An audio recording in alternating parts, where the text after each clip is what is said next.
are, most of the time, on another level.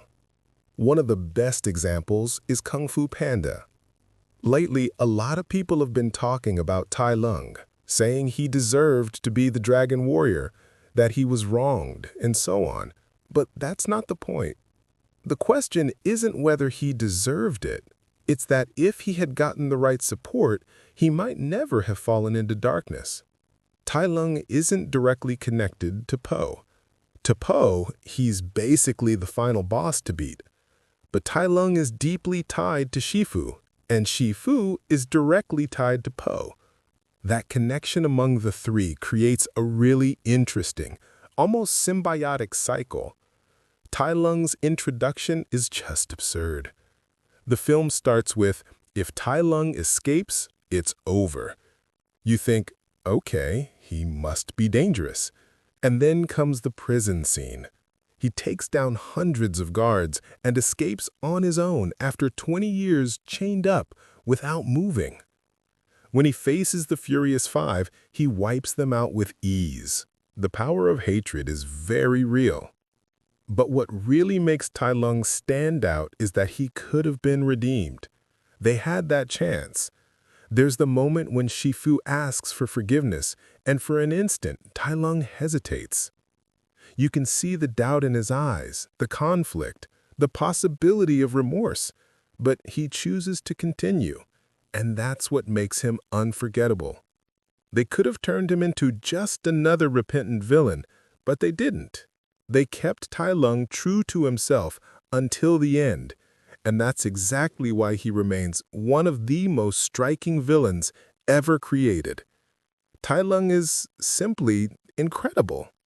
If Tai Lung is connected to Shifu, who's connected to Po, then Shen is literally connected to Po. He's the one responsible for wiping out almost all the pandas and, consequently, for taking Po's mother from him. That connection is much more personal, more painful, more direct. Shen isn't just an obstacle in Po's path. He's the origin of the trauma, the root of the pain that shaped the hero. But what makes Shen stand out isn't just that link, it's how relentless he is. This guy is pure malice, and there's no denying it. When it comes to cruelty, there isn't a DreamWorks villain who surpasses him. He's calculating, cold, impatient, and he constantly shows utter contempt for anything that isn't his own power. What I like most is that no matter how many times he sees Po, he never hesitates. He doesn't stop to talk, he doesn't try to understand, he just attacks. At the first opportunity, he tries to kill Po. No speech, no drama, and he still drops that iconic line, "How many times will I have to kill this panda?" It's merciless, direct, and shows how consumed he is by obsession. In the end, what sticks with me about Shen is that he stays true to his ideology until the last instant. He's proud, arrogant, and obsessed with his own destiny. And even when everything is lost, he prefers death to humiliation. He refuses redemption, refuses prison, refuses remorse. He simply accepts the end with the same elegance and arrogance he showed throughout the entire story. In these details, these nuances, that's where DreamWorks villains stand out. It's not just about evil or strength, it's about conviction, about staying true to who you are until the very last second. DreamWorks is a master at creating villains whose designs at first glance look like a joke. You look at them and think, oh, that one's a walking meme. But that's exactly the trick. They catch you off guard. Lord Farquaad is the perfect example. At first glance, he looks ridiculous. Short, pompous, full of poses. The exterior is a man who rules an entire kingdom with tyranny and vanity. He's smart enough to come up with a plan that actually makes sense. Send an ogre to rescue the princess, thereby eliminating the risk of any knight falling in love with her. Perfect plan, he thinks. After all, as if a princess would fall in love with an ogre. Ironically, that's exactly what happens. And the best part is that the whole movie is about not judging by appearances, while every character, including the villain, does exactly that. Now, if Farquaad is the embodiment of irony, Rumpelstiltskin is the embodiment of manipulation. He's the kind of villain you look at and think, this guy is no threat. But all it takes is a contract for him to rewrite reality itself. His power doesn't come from strength, but from his silver tongue. And that makes him even more dangerous. In the fourth film, he's always 2 steps ahead of Shrek. He sets traps, manipulates situations, and anticipates every move the hero makes. Even when he seems to be losing, he still has an ace up his sleeve. When Shrek decides not to go home and instead save the other ogres, Rumpelstiltskin changes the game again and uses Fiona as bait. He's a villain who only loses because the story needs a happy ending, because within the logic of the plot, he's simply impeccable. What makes these villains so memorable is precisely this. They're not threatening because of physical strength, but because of their minds. DreamWorks understands that the real threat doesn't need to roar. Sometimes it smiles and hands you a contract.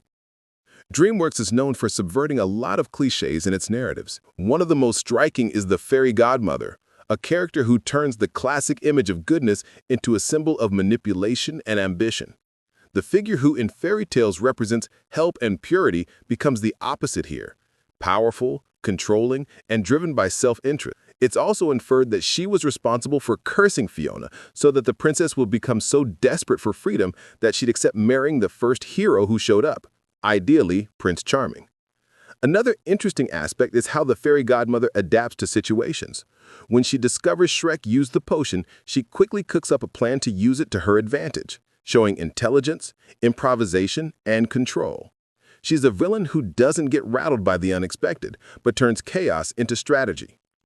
Among the more recent villains following this line of subversion is the wolf in Puss in Boots: The Last Wish. He isn't just an enemy to be defeated, but an inevitable presence, almost symbolic.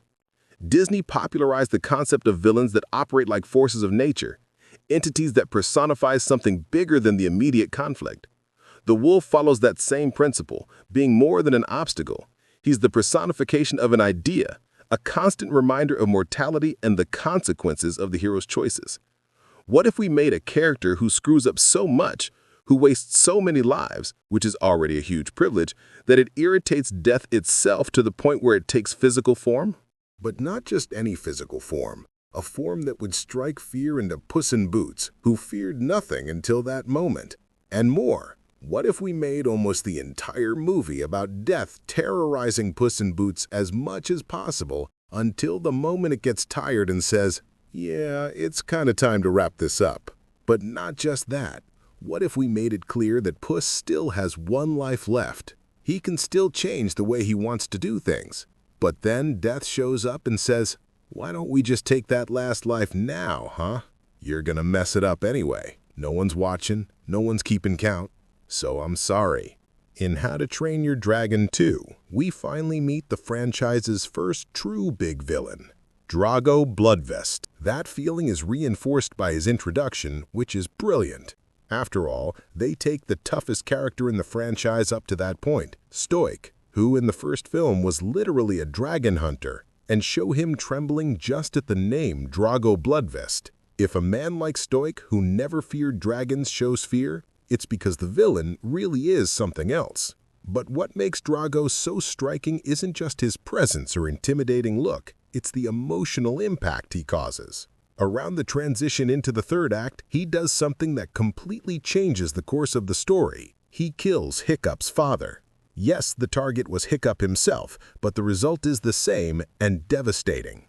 In that moment, the villain defeats the hero in a way there's no coming back from. There's no forgiveness, no undoing. Stoic is gone, and with him, part of the protagonist's innocence. The most fascinating thing is that Drago is, in a way, a dark version of Hiccup. Each of them carries a piece of what the protagonist could have become, and that's exactly what gives the journey weight. Whether it's Death stalking Puss in Boots, Drago forcing Hiccup to grow up, or Grimmel making him face the goodbye, they all represent something bigger, a confrontation with our own limits. DreamWorks understood that the true villain isn't the one who just scares you, but the one who transforms you.